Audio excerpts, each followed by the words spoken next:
Hey, what's up, guys? Today we're going to go over a high-level overview of how to run the numbers on a real estate rental.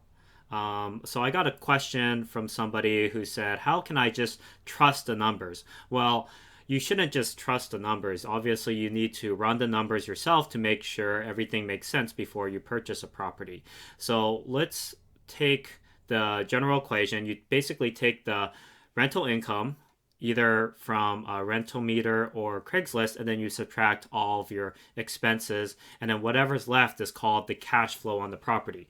And you want the property to have a positive cash flow, not a negative cash flow. So you want to be making a few hundred to a couple, a thousand or a couple thousand per month, every month, and have that money be put directly into your pocket after all the expenses, of course, be put into your pocket every month as a positive amount. So again, to calculate rental income, you basically look up properties in the area on Rental Meter or Craigslist and see how much you could be paying or someone is paying for a house, generally speaking.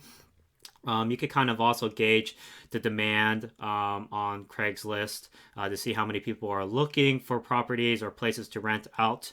And then to calculate your expenses, first you have to calculate your mortgage payment. So that's your principal plus interest payment. And so what you do is you look up the price of the house that you're thinking of investing in, and you also figure out what the property tax is. You can actually figure this out on Zillow. There's a place where it estimates property tax, or your local county's assessor's office that can estimate that.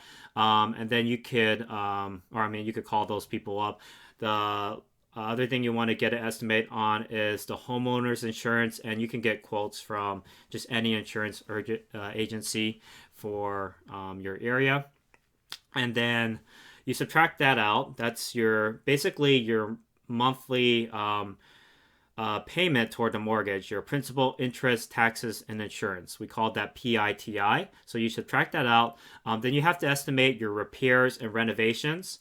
So what I do is I have a contractor give an itemized bid. It's called an itemized bid. Basically, you separate out the materials costs and the labor costs, and then you'll kind of estimate how much it costs to basically renovate that property and repair it and whatnot.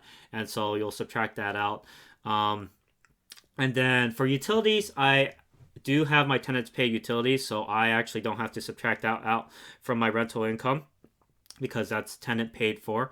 And then vacancy. Vacancy is very important because, maybe a month or so, there's like a turnover time period where you can't rent out your property.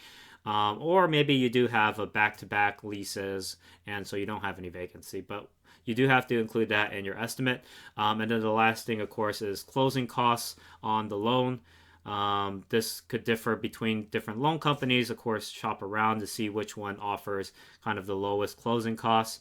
And then you just take your rental income and subtract all those expenses, and that's whatever you're left with at the end is called your cash flow. So that's how you really run the numbers on the property. If in any circumstance, if you have negative cash flow, meaning that your expenses exceeds your rental income per month, then you shouldn't be purchasing that property.